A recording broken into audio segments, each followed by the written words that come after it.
To order this meeting of the City of Apache Junction Public Arts Commission on August 9th, 2021. And it is 5:32. Start with the Pledge of Allegiance. Pledge allegiance to the flag of the United States of America and to the republic for which it stands, one nation, under God, indivisible, with liberty and justice for all. All right. And we'll move into the roll call.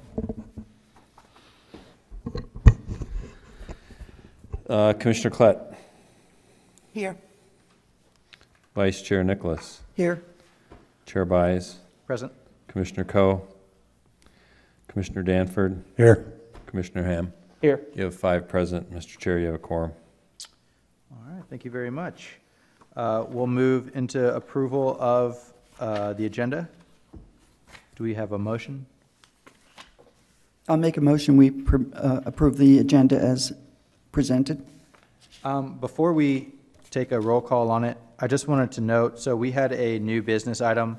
I was hoping that I'd have a little presentation put together for kind of just looking at some context of roundabouts. I didn't have a chance to get that together this meeting, so I don't know if we want to. We can just address that and reassign it to next month, or put that in. I guess I'm not sure how that would work in terms of modifying the agenda. That was under number 9. 9. Just to ask for ask for a motion to continue that on. Okay. Well, you can still approve the agenda when you get to that item. You can just say. Ask for a motion to continue it Right. for next Yeah. month. Okay. Yep. All right. So in that case, we have a motion for approval of the agenda. Do we have a roll call? I'll second the motion. Oh, thank you. Got ahead I of said the myself. emotion. Second that emotion. It's the mic.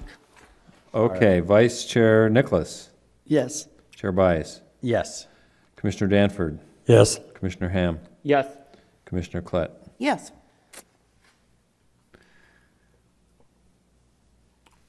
All right. Agenda approved.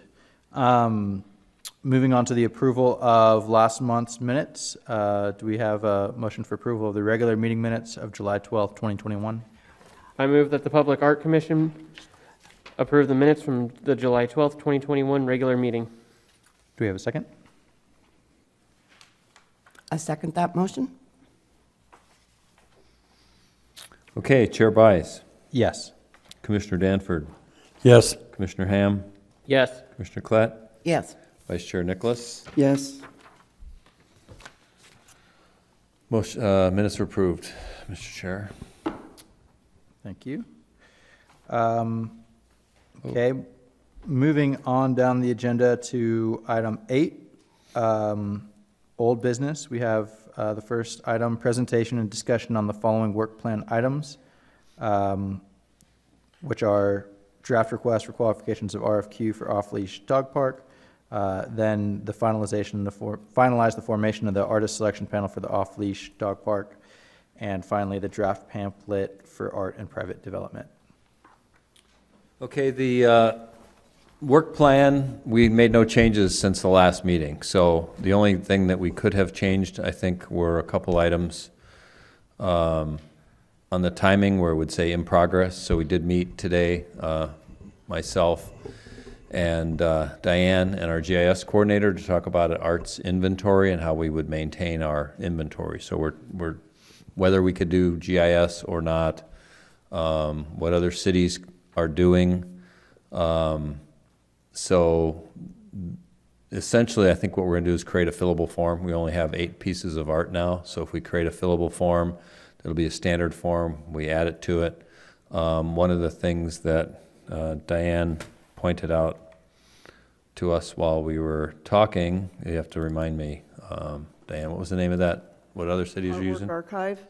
What's it called? Artwork Archive. It's a collections management system. So it's like a lot of these are subscription based. So once we get going, I guess you can check this out yourself. But if we were Phoenix and they're adding 300 pieces of art in their CIP and they already have 1,000. This, basically, it's some sort of database system that essentially has the information that we will be collecting. And it just kind of So- scales with the volume. Yeah. So for now, I think we do a fillable form, and then when we get big enough, we'll just hand them our 3-ring binder of our artwork, and then they can put it into a database for us. So I don't know that we're going to create something that, let me go back here now. So that was the only item that I think we were changing. I went back and I listened to the meeting, and there really wasn't a lot to change in there. I think those only 2 items came up. So as long as everybody was happy with the format, we can update it as we go. Yeah. So, A couple of questions I had too, just looking at it again this month, were, so where things have been struck out as, previously noted as complete, is that what you're saying is going to be updated to ongoing, or is updated to kind of ongoing? So for example, under the public art inventory, it says complete, but it's struck out in red with some additional text. I was Yeah. wondering, for some of these items, they, like you're saying, are continuous. They are always kind of in progress. So yes, we can change that to continuous. What we really need to do there is we have the photos, we have the thing up on the website, but we don't have any of the data or the information, who the artist was, when it was installed. So we were talking about getting an intern maybe from ASU that's in the arts program and take our 8 pieces of art. We need to indicate which ones are our art that we maintain and which ones are on private property, so that people know that, someone paints over the mural, it's their mural, they can do that. So those are things that we want to do with the public art inventory. So yeah, we can say ongoing to there. This is either my screen's going bad or Yeah, the resolution, Yeah. a little good. little left I'm to be glad I desired. wasn't seeing things. So Oh, there it goes. there we go. Read it now. So yeah, a couple of these we can change. So this is kind of going to be ongoing with maybe some. So I think I wrote in there, somebody did, write a condition report, take photos.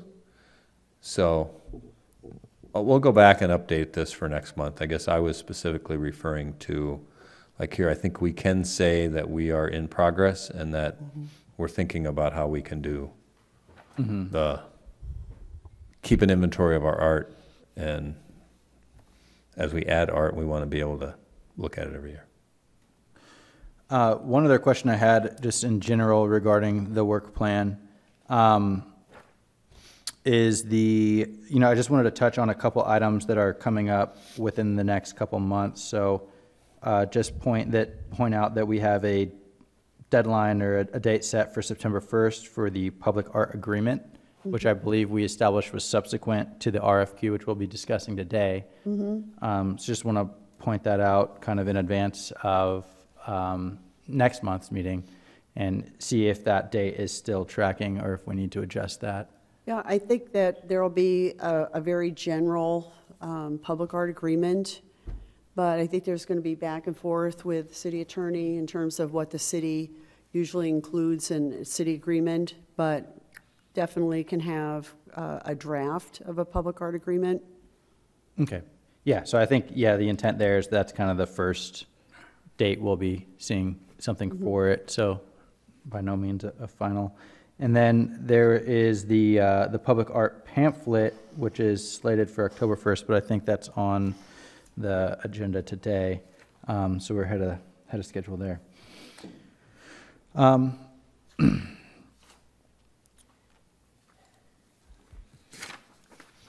you want to go back to the RFQ? Yeah, unless there's any other comments, just in general on progress of the work plan or at the work plan in general. I want to make a comment about the GIS and having information available on the city's website for people interested in learning a little bit about different artworks, where they're located, the title, the artist, but that the inventory, which will be basically a documentation of maintenance, how the artwork was selected, who was on the panel, that probably wouldn't be on a publicly accessible site, because usually the public is not that interested in kind of the backstory. But so that's why they're two separate things.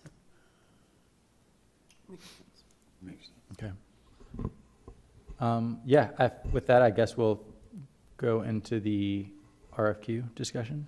Yeah, and then just to preface this, and I mentioned this, Diane, the other day on the phone, so we have done some recent RFQs. The engineering department does them, we did them, so we may, this might be transformed. I guess the pieces are here, but we might put it into the city's format with our cover page, things like that. So I just want to let people know that this will be kind of the bones of it, but it might go into our format so that we can advertise it publicly.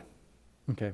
And I think the intent of this is as a kind of a draft or a template. We're using the dog park as kind of an example, but it's not intended to be released at this point for the request for qualification. Is that? I just Right. wanna- Yeah, we're a ways away from that, yes. Okay. Yep. Sure. So I guess, Diane, I'll let you take it away and we can. Yeah, just follow a up with couple of any things, and then I encourage any questions. In the first paragraph, we talk about maybe the artist selection panel might select finalist. Sometimes when you go through the submittals, there will be one artist that stands out and you go, that's the perfect artist for this project. Sometimes it's not as clear, or you have several people on the panel who say, you know, I like this artist, but I also like this artist. So this just gives you the freedom to, in the RFQ, to figure out if you want to go through the semi-finalist route. So you may have 3 really strong candidates. You would give those candidates an honorarium in about 3 weeks' time, in which time that they will start doing some background research about the site and about the city and what the city is looking for. And then those finalists will each present to the public artist selection panel their initial concept. It's unusual that it will look exactly like the initial concept, because there's still a lot of research that needs to be done. There are other meetings that need to be held, and you know, for whatever reason, the exact model of what you're seeing in that panel may not come to fruition. But it does give you an idea as to how the artist did his or her research, and how they think about the project, what the art might look like, and so forth. So this just gives you the freedom if you want to have 3 panelists, or if you see one artist that you really like, you just pick that artist and get a contract and start going. So the project overview, you know, these are all kind of template categories. You talk about the project. This gives you a little history of what's going to be contained in the off-leash dog park. The amenities, this may get the artist thinking, oh, I might want to do something to the Ramada, or I might want to do something on the sidewalk, or whatever. So, or a series of sculptures. Then you have a list of goals, things that you're telling the artist right away, here's some things we want the artwork to accomplish. It's got to also be very easy to maintain, and realize you're going to have dogs as well as people who are going to be surrounding this and wearing out this artwork. So it's going to have to be very, very durable and easy to maintain.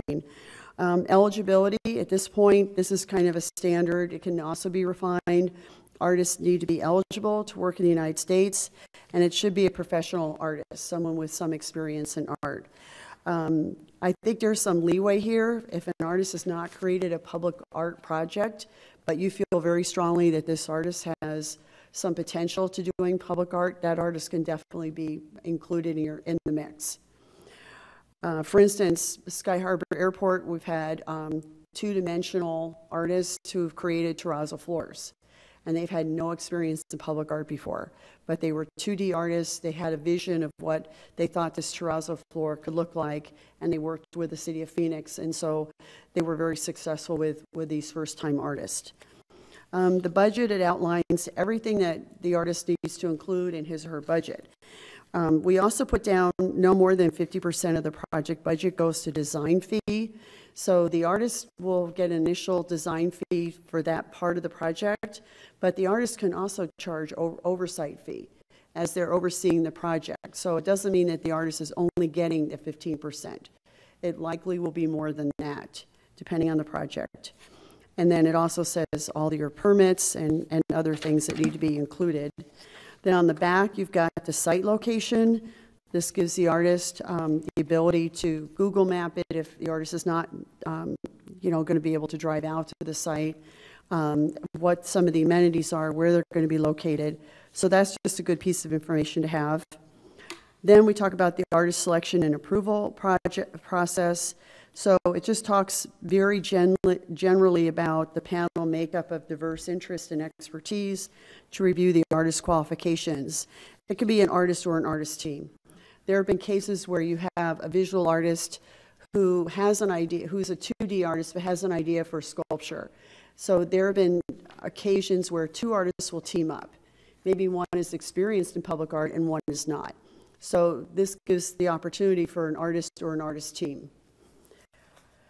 And then again, it talks about the semifinalists. Then it talks a little bit about where the proposal goes from there and the different approval bodies.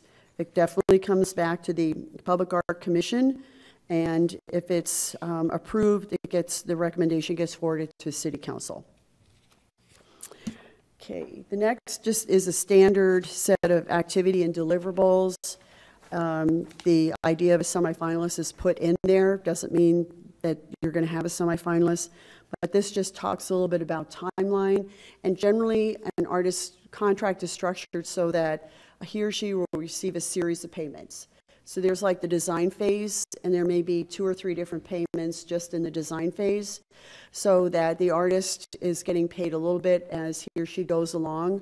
Then there's the fabrication installation phase. There's probably another 3 or 4 or 5 payments attached to that. And then the artist, when he or she meets a benchmark, then gets paid and sends an invoice. Something like 50% fabricated, sends an invoice and gets that particular payment schedule. So this keeps everybody on track. Also, if something happens and an artist cannot fulfill his or her duties, the artist is paid for work that has been completed to date, and then you go on to the next artist. But in the meantime, you've been paying the artist a certain amount per each phase. So that helps both the artists and the city. So if I can Sure. interrupt for a second. So the preliminary schedule that's listed here, though, are those the benchmark dates that are tied to it, or is it just kind of a more preliminary schedule to give an idea? I'm assuming that the contract language of that invoicing is fleshed out after selection, right?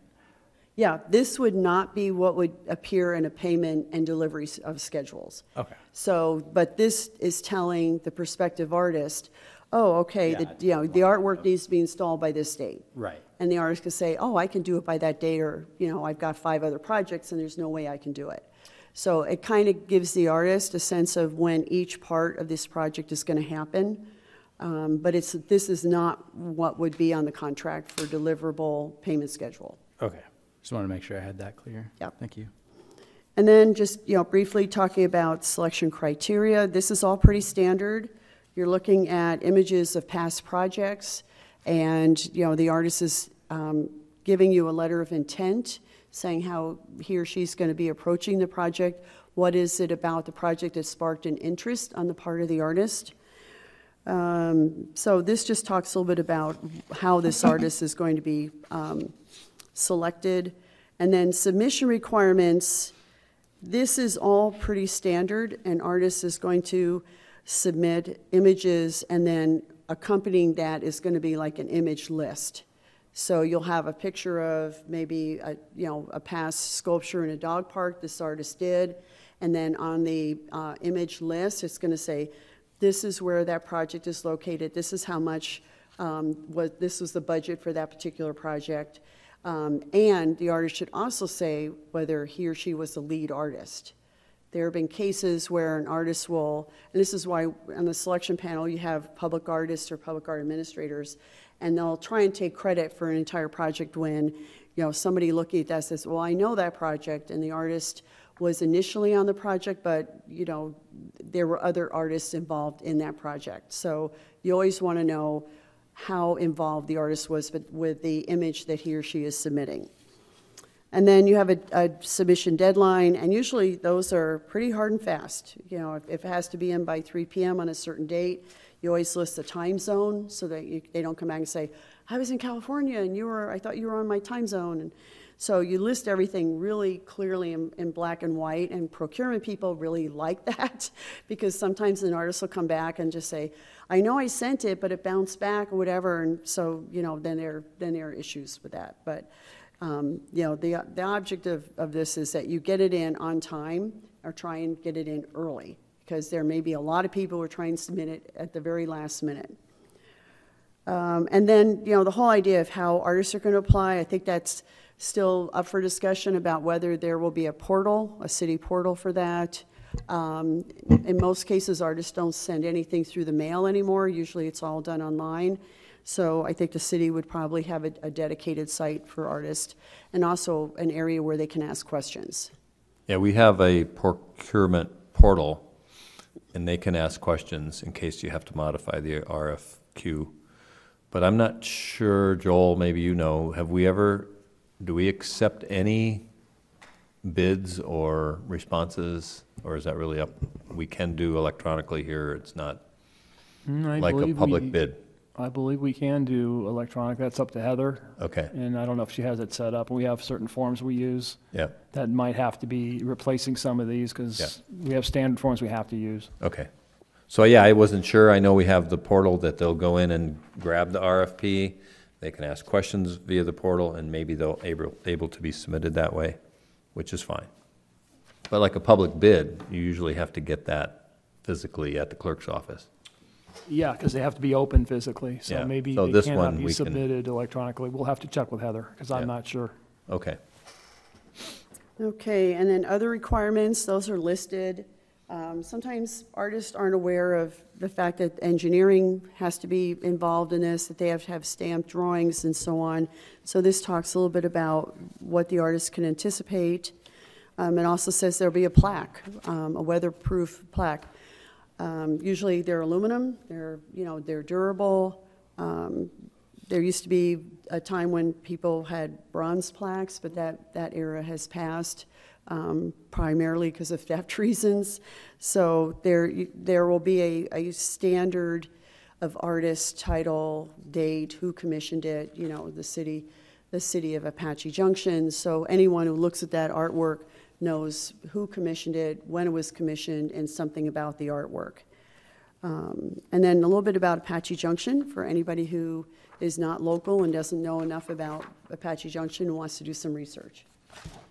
So, any questions about the RFQ? Gretchen? I do. I noticed that we're wanting people who have had previous experience with public art or producing public art, which is great, and I understand why. It probably limits a lot of aggravations. But also, when are there opportunities to open certain things up to people who haven't had that experience so that those people can get their foot in the door and get that experience? No, In your experience, that's a great what is question, that? because I think that, and the RFQ doesn't necessarily have to say public art experience, but one of the things that the panelists are going to look for is, has this artist created anything that might be a danger to the public? Is this something made of durable materials? How is this artwork fabricated? Is this something that may fall apart? Right. Because artwork in a gallery is different from artwork out in the public. So it doesn't necessarily have to be someone with public art experience. If you see a submittal and you feel really strongly that this artist has potential, it could be an emerging artist, it could be someone who is an established artist but has just not gotten his or her feet wet in the public art arena, then by all means, that artist should be considered. Well, all of these public artists have to get started somewhere. Right. So if we can help them out, that's cool, but you have to look at the different conditions. So you have to go a little bit deeper. This guy may not have done public art before, but look what he does. He may do sculptures and stuff like that. And I think it's also made clear in the RFQ that we're looking for an original work of art that is going to respond to that site. Right. It's a dog park. So the artist really shouldn't say, I have already created something that would be perfect for the dog park. And that happens quite a bit, you know, that an artist says, I already have something, you know, ready to go. Now, if the artist has created a concept that was never realized in another public space, but it would fit perfectly for this space, then yeah, that's definitely something to be considered. But we want an artist that, whether he or she has had public art experience, is going to say, I really want to take a fresh approach to this. This is a new project. This is a new dog park. This is something that should speak to people who are going to use the park and maybe, you know, be of somewhat interest to the dogs. I don't know. I mean, they're kind of the secondary group of interests, but it could be functional. I mean, I've seen people do hydrants before, but we don't want something really that has been done or is mass produced. Right. My only concern, and I agree with both Gretchen and Jeff, what they're saying. I mean, that's how I started out doing public art. Somebody trusted me at the beginning, and it just happened to work out for me. However, how are we going to assure that this person is responsible and can meet the deadlines and do all the, you know, have all the obligations that we put on them in order to bring this to fruition in time? That's my question. How are we going to do that? Well, I was going to follow up with that. And when I asked my question originally, it wasn't specific to the dog park. It was more of an open-ended question because we're using this as our first example. My idea for that would be that we could fly another art project that was smaller, that we had already set up specifications for someone that was new to public art. And we could float that specifically and say, well, this is a call to artists who may not have done public art before, but would like to get their feet wet doing it. And then as a board, we can put limitations on that to help guide that person. And that's how, I think that would be an opportunity for us to address allowing other people to come in, but knowing which project to allow that to happen with. Mm-hmm. And- Certain projects, like obviously the roundabout, we're not going to take somebody who's never done public art before unless it were some, you know, really one-off kind of a situation. So I think that I'm answering my own question now that you've given me the information, is that, yeah, we want to keep it like that, but there is a room for doing something like that in the future with us. Well, and then Or we also, would let an other artist people has to submit 3 references. So you're going to definitely, before the contract phase, you're going to double check on those references. And that's why there's always an artist selected and an alternate selected. You know, an artist, generally, they're not going to put down a bad reference. But then you can also look at other projects that they've done and ask other public art administrators, how was this person to work with? Well, it's still up to us to vet that person. Yeah. Yeah. Were they on time? Were they on budget? Did they hold up a project? You know, that's in a checking the reference phase. You want to know that. And another route for emerging artists is temporary projects. You know, sometimes temporary artwork, if you have, like, there's a project called Influx, which a lot of cities have participated in the past, and you have a concrete sculpture pad, and an artist can put something out in the public for X amount of months, up to a year. Good idea. And it's something that, again, it's durable, it's not dangerous, whatever, but this artist basically becomes a public artist once he or she's put that out in the public, in a public space. So temporary art projects are another good way to go. Great. And ASU does that a lot too.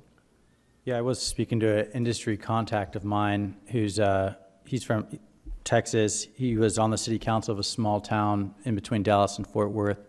And so I was asking him what their public art plan entailed.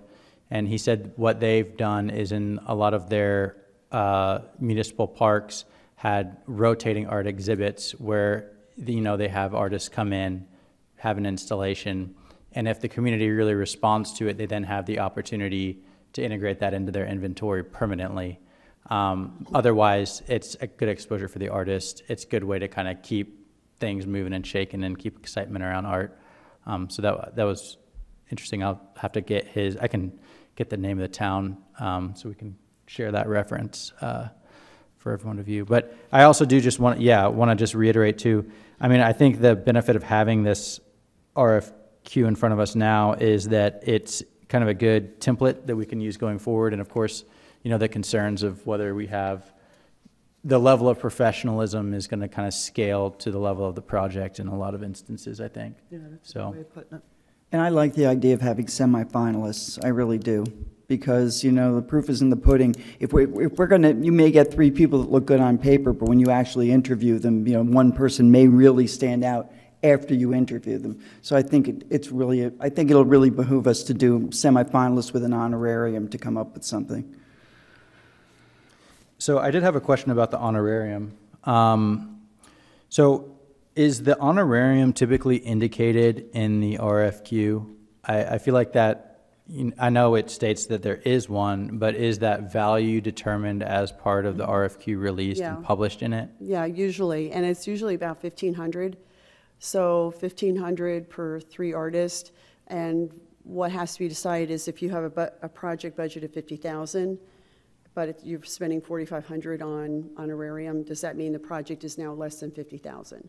So that's something to decide before it gets published, because otherwise an artist will say, oh, great, I've got $50,000 to work Yeah. with, but, you know, usually the honorarium is not included in the project budget. It's Right, separate. because it's going to other, Yeah. other artists as well. Yeah, but then you have to decide, okay, now do we value the project budget at 4,500 instead of 5,000? So that's something that gets worked out before it gets published. But yeah, the honorarium, whatever the fee is the artist will receive, should be published in the RFQ. And usually it's right around 1,500. Okay, do you mind if because we're probably going to be looking at this as kind of a template going forward, for some of the things while I was going through it, I was wondering, can we provide some sort of context of where these variables might be, so it's a little more plug and play, just so it's easier to identify what still may need to get hashed out as we actually work into the details. So for example, that honorarium, I think it would be helpful, you know, where it's listed and where we'd put that cost, have, you know, text in red or something, so we know this is something that we need to consider prior to issuance, just to kind of keep it. Yeah, there would be, front-facing. on this page, this is where it talks a little bit about the honorarium. This is where you plug in the value. And that, I don't know, that might be something that when it gets more standardized into the city templates, becomes more evident. But just a kind of a general comment, I guess, Want a and little open line there where you can pick and plug so that you can see an empty space. yeah, I would just, you know, since it's kind of our first go around, I just think it's helpful to make sure we identify what is still basically what we still need to fill in, right? Yeah. Yeah, because otherwise it just sort of gets lost in the text of the paragraph is what I think he's saying. So if it was like a little line in there that was open, and as he's going through, his eye catches it and goes, ooh, look, we got to deal with that. And that may be more of a comment for, you know, staff as these are further refined, you know, because. And I can get Diane some templates that we've used Oh, yeah. for maybe RFPs, but we can tailor them for an RFQ, so. Sure. And like 90% of this will get, or 100% of this will get plugged into that Gotcha. Great. template that we might have. You might already have the template that covers what we need, so we're not reinventing the wheel here. Just make sure they fix the second paragraph so it says the city of Apache Junction. Yeah. That's been bugging me ever since I looked at it. Oh, yeah. Definitely. Okay. Any other questions or comments about the RFQ? So I had- This is a start. It's Yeah, just a start. it's a good Right. start. And I did have one other question regarding teams. You know, in your experience, I'm curious, do you typically request whether that team has worked before in the past? I can imagine there being challenges if you're seeing a team that may just have come together versus it's a team that kind of has a history together. You know, it's obviously I don't know, might have a little bit more weight behind it. Yeah. I think that would be spelled out for submission requirements, and then there's a section for design team. Oh, yeah. that they would probably, I mean, we don't have to tell them to spell it out. Yeah. But it would behoove them to say, here's an image of a project we worked on together. So it's kind of captured in their previous experience they'd submit. Right. It would be anticipated to be Right. laid And if- out there. If a project budget is 50,000, chances are there won't be artist teams applying.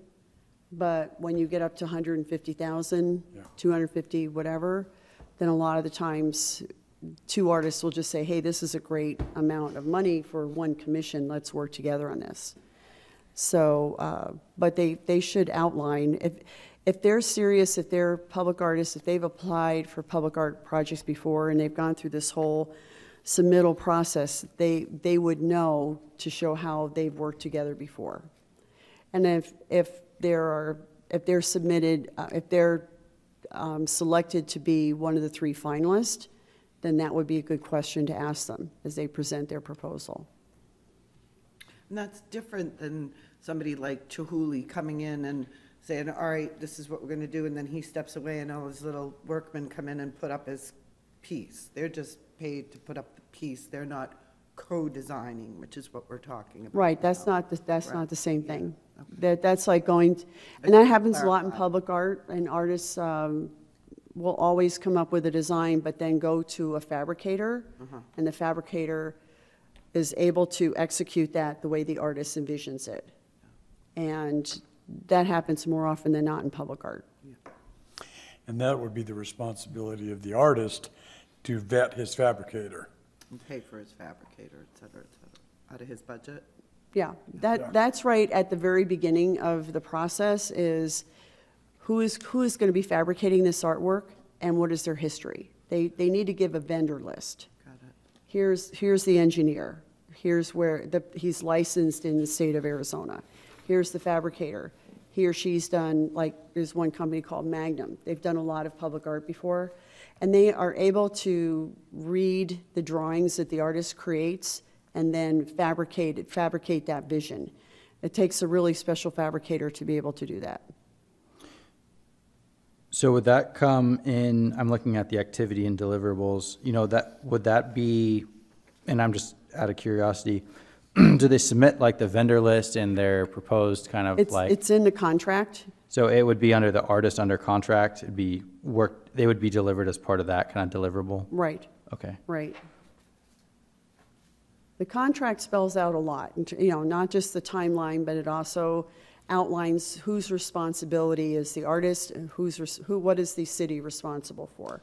And it also gives the timeline. It also has insurances. The artist will have to have a couple of different types of insurance, liability insurance. If he has subcontractors, they have to provide information about the subcontractors. So the contracts spell out a lot.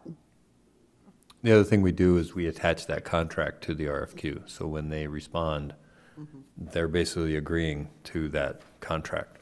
They're getting a They're preview seeing it of in it. advance. Yeah, it's all part of the package. So they know that if they don't like the contract, then don't Don't apply. respond to the RFQ. Perfect. All right. Anything else? Okay. Next item, finalize the formation of artist selection panel for the off-leash dog park. Sorry, Diane. I had Yeah, go ahead. one other question that just occurred to me. I noticed that photography and documentation is listed. And I mean, I'm assuming that also is depending on kind of the scale of the artwork, right? Because I know that a portion of the budget is then going towards a professional photographer to come out rather than towards the work itself. Do you have instances on, I'm thinking probably like smaller projects where that's either crowdsourced or handled more informally, not by the artist? Photography is required at a couple of different places. For instance, if the artist has finished the 50% fabrication phase, then either someone from the city goes to the studio and observes it and says, yes, you finished 50%. If you had to have certification for welding or whatever, you've supplied that. Or an artist will take photos from the studio. If, let's say, the artist is in New Mexico or somewhere not in the Valley area. So the artist will be able to furnish proof of the 50% by submitting photographs. But when the project is over, an artist has to submit professional, doesn't necessarily have to go to a professional photographer, but they should be professional level photographs that could become, that would go on the GIS map for the city, you know, taken from different angles. And it just basically captures the project as it's finished and what it should look like. And it can be used as a reference later on for conservation or maintenance. But that is part of the artist's contract. So that's like a legal record document then, those photos, as kind of a standard of quality? It's Yes. not just, you know, marketing material or something like that? That Right. would It then could be be used for both. subsequently? It could be for both. Well, you would also think the artist would be interested in getting professional level photographs of his work, because he's going to use that for his portfolio, Exactly, yeah. for future work. Right. Okay. Anything else? I think that's it for real this time from me. Thank you. Continued. Formation of the artist selection panel for the dog park. Larry, did you want to chime in on Yeah, it? again, I watched the video in its entirety the other day before we did the agenda. So there was a lot of time spent on this. I believe the consensus to be one member of this body, one member who is somehow close to the project in some way, shape, or form, has some local knowledge or some, and again, I was thinking the roundabout. So the roundabout, to me, you would have the city engineer, because the city engineer has to work with ADOT. You want somebody, they might not know anything about art or how to select an artist. They might abstain on the selection of the artist, but they're going to be there through they'll have some knowledge about the project. I think that's the way Diane explained it. And then we would have 3 artists who meet a lot of the criteria that we've already talked about in the RFQ. So to me, that's the 5-member panel. So I think we also talked about having a stakeholder. that's what I meant. The stakeholder is that person from the Park and Rec Okay. Commission, Yeah. or it's, you mentioned the Parks and Rec Director. It's someone who's familiar with the project. City staff, or at least somehow adjacently related to the site or wherever it's gonna land. Yeah, in this case, it could be somebody from the county because it's on county land. It's just somebody who has some familiarity with the site, the project, some way, shape, or form. And this might be a different one because it's county land and we're doing, but again, each project might be different as to who that local stakeholder is. I don't think you want to narrow it down too much, but anyway, that's what I heard from, I know you spent a lot of time on this, but that's got it down to those. That's consistent with what I recall from. Okay. Artists or arts professionals. So it could be Yes. like 3 artists or arts professionals. Could be somebody who is a curator, could be a public art administrator, could be an architect. It could be somebody who's knowledgeable in that particular field. Yep. So remind me again, the formation of the selection committee, what is the timeline relative to the issuance of the RFQ that is finalized? Right about, I mean, the RFQ typically might go out for 3 weeks or a month. You can sort that out while the RFQ is on the street, Well, okay. I think. Gives you time to do that. And again, it's going to rotate. So again, Right. I think it was explained that staff usually can vet those folks as long as we have agreed upon criteria. And then we'll, for yourself, we can pick a name out of a hat. It really doesn't matter for this person. So it's not like we're going to fight over it. The other question I had in regards to the selection committee was, just it, and this is kind of just an aside, I guess, but how that ties into the marketing aspect of the work plan. For example, how do, we have to let people know there is a selection committee, right? So it seems like that would tie into whatever we're doing for our marketing to be able to have that discourse with the targeted audience that we want to attract for the selection committee. We talked a little bit about this. Are we just going to put an ad in the paper? Or are there artists out there who want to be on a list of some sort and we pick them? You know, we're not like, I'm trying to think of an analogy, things I've been involved in. We get high school kids to submit these drawings and we pick the nicest one for, I don't know, a logo for something. I think this is going to be different. Aren't there? I don't, because I asked that question, are we going to just like put an ad in the paper and whoever responds? I think we want to be a little more targeted than that. We want to get local and we can do that, but that's not going to be our only source. We don't have a newspaper anymore, really, a weekly. We have a monthly or a daily. We don't have that. So we're going to put something on the website, and we can reach out to arts organizations and, Yeah, I think there's organizations, there's online yeah. organizations that you can fly that stuff to, that she had mentioned. So something, not that question we have to answer now, but Yeah, we As want we- somebody from Pinell County or Maricopa County. We're not going to get someone from, Coconino County to sit on we want them here local so we can work with them, or Yeah. Pima County Be- or some other. They're going to be from the subject matter area, expert. hopefully. East Mesa, Gold Canyon, whatever, AJ, that would be The ride our, to do an announcement. pardon me? We could get the ride to do an announcement, Sure. maybe. okay. So So, that person, if there's reaching out to arts organizations, would there be a form that somebody would fill out to show interest in being on a selection And what their panel? credentials are for being on the panel. Okay. What criteria Yeah. do they meet? Okay, Have they been on a panel before? Did they get kicked off a panel? I don't know what the criteria are, but yes, Bring they would them fill to out us some for- form, they can email it to us, and then we'll That becomes. figure out a process for picking them. That becomes part of the vetting process. Yeah. Yeah. all right. okay. All right, draft pamphlet for art and private development. Larry, you want to discuss this? I Yes. haven't seen it yet, so. So, yeah, it should say draft, it's not. It's, Matt McNulty helped with your new logo, and we couldn't put the whole 12-page ordinance in this brochure, so we were just trying to, if we're sitting down with a multifamily developer, that's the purpose of this. We want to be able to talk about the art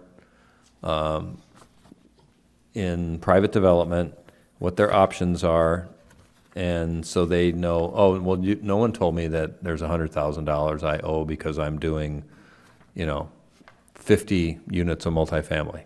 So we don't want someone to come back later, so we want to have something to do that. So most of this comes out of the ordinance, but it simply, again, gives them the two options they have. They can either pay the fee in lieu at the time of the building permit, or they can come up with their own art, and then if they have their own art, then this board gets together.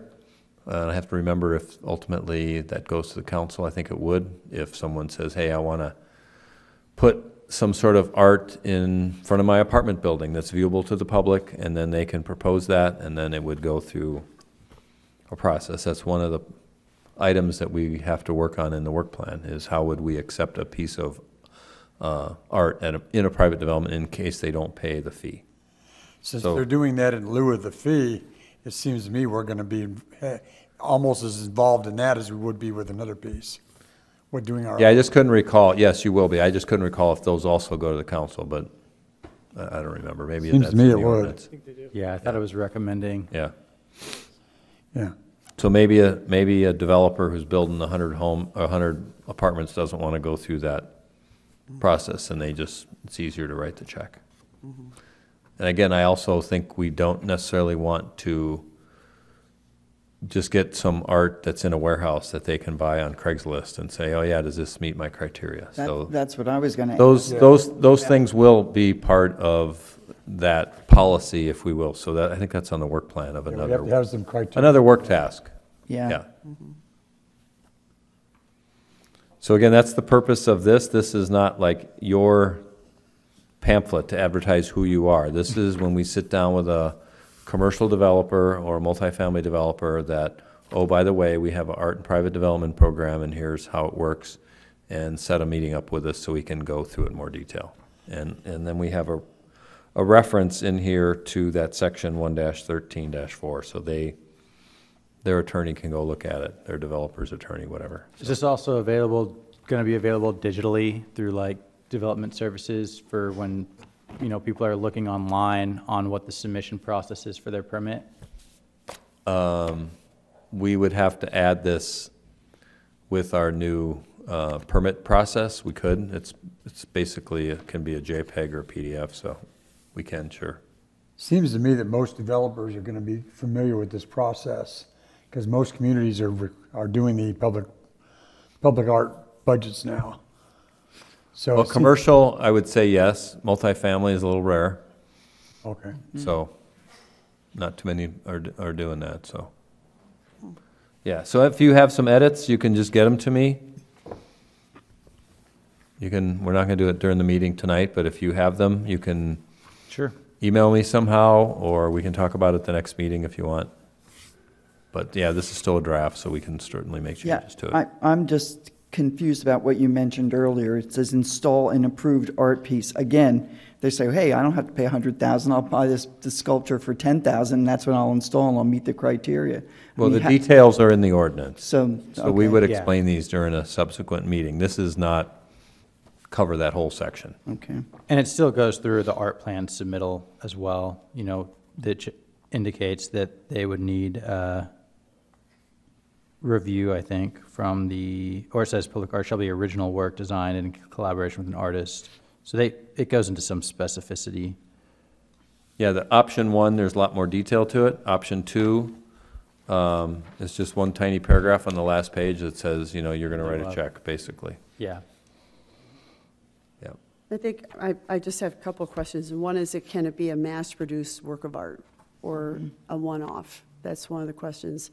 And the other is, I who maintains? think in the code, it's not mass-produced. Okay. I don't think it is.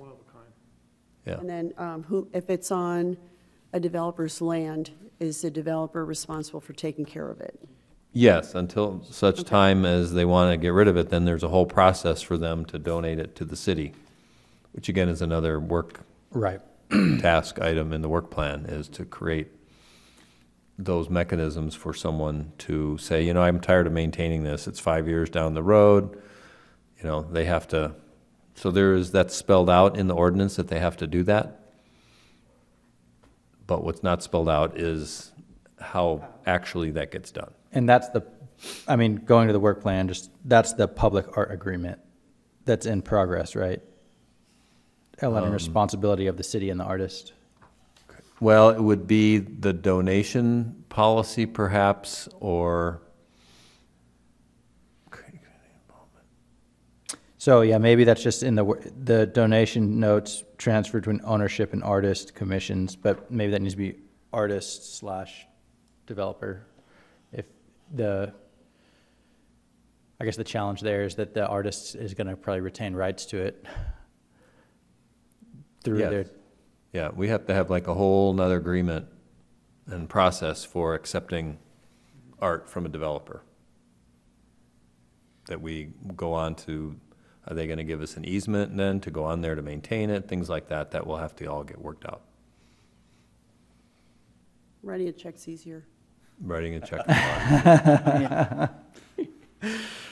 It's like training horses. Make it easy. Okay. All right. Do the right thing. So that's a draft. If you have some questions, again, if you want to go back to that ordinance, to look up the city ordinance, 1-13-4, I think we've sent you copies 2 or 3 times. You can see that not everything is solved in this pamphlet, in essence, and we have other work to do. Yeah, like you said, I think it's an important step, just making it kind of a known entity, right? Because 1% can be a lot when you're building 100 apartment. It also shows you how your logo looks in print, too. It does. That's probably the first thing we all looked at, I Yeah. have to say. Red, white, and blue. All right, Excellent. I think that's, anything else on that item? Old business? Okay. I think that's everything. Thank you very much. New business, so I guess, is there a motion to, what was the verbiage we used to? Well, you do a motion Continue. to continue it for the next meeting or another meeting if you want. Okay. Yeah, let's make a motion to continue it to October. I think it sounds like we have plenty on our agenda maybe next month to talk about, October? right? Or do you mean September? September? September. I think the September is going to be That's going to be, the 11th or 12th or somewhere. It's- No, 14th. Is that right? the 13th is a Monday. 13th. Yeah. September. Okay, so we need a motion to continue this to the September meeting, Monday, September 13th. This is Gretchen Klett. I motion to move the presentation and discussion regarding roundabout art to include context in regional and historical setting to our next meeting on September, what was it, 14th? 13th. Do I have a second? I'll second that motion. Okay, motion and second. Chair Bias. Yes. Commissioner Danford. Yes. Chair Ham. Yes. Commissioner Klett. Yes. Vice Chair Nicholas. Yes. Okay. All right, and then information report, director's report, nothing there. Call for future agenda items. I think we're going to have a draft of, maybe the next draft of the RFQ. I mean, it's kind of just a working copy. And then we already talked about a draft of the agreement, which is the contract you're saying? Yeah. And Joel will probably weigh heavily in on that, I'm sure.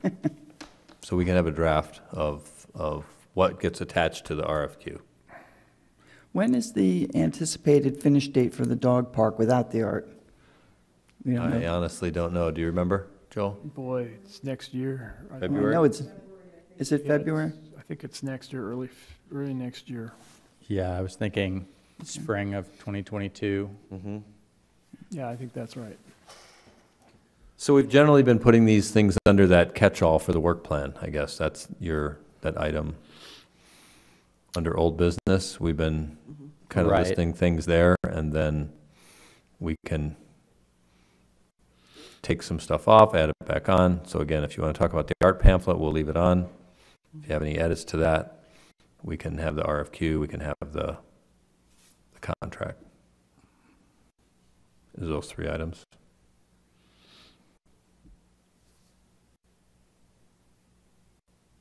Plus the Presentation roundabout. and Roundabout. All right. If there's no other calls for future agenda items, we'll move forward to selection of meeting dates, times, location, and purpose.